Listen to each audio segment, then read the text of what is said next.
The Type 00 isn't a runner, being a future-looking concept rather than a promise of production reality. It showcases the themes and design elements Jag sees as core components as it moves to an all-electric future. A media preview was held in November in the English Midlands at Jaguar Land Rover's lavish headquarters in Whitley, Coventry, close to the brand's ancestral home factory at Browns Lane. Security was tight. The journalists attending had to lock up our phones and other recording devices. The event was scripted and controlled.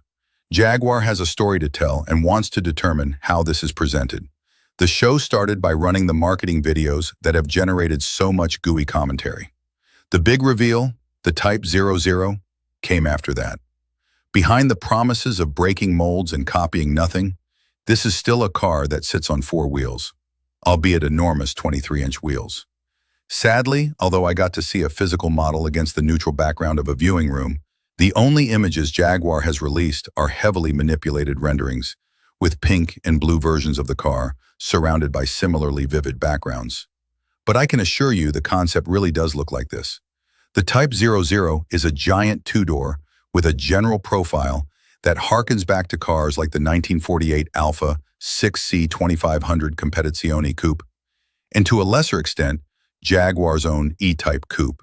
It has a very long hood, despite being an EV, and vast gull-wing opening doors that stretch back almost to the rear wheels, plus a severely sloped tail.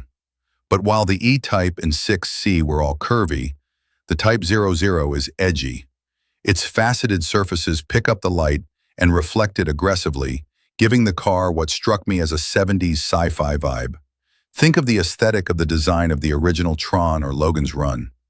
What is conspicuously missing from the design is a rear window, a design feature which would have seemed more daring and original if the Polestar 4 hadn't already taken the unglazed back end to production.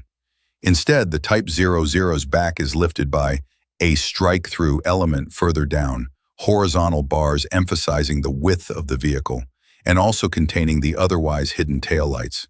There is another radical departure inside. Jaguar has long been known for its leather and wood interior, but the Type 00 has none of that. Instead, behind the concept's gull-wing opening doors are neat brass lines that run the length of the cabin, travertine stone along the floor, and woven wool upholstery. According to Jaguar, the stone functions as a plinth, supporting the floating seats and central spine of the interior. For all the hoopla, Jaguar is entering its Stone Age. This may also be the first time that the word plinth has been used correctly to describe part of a car.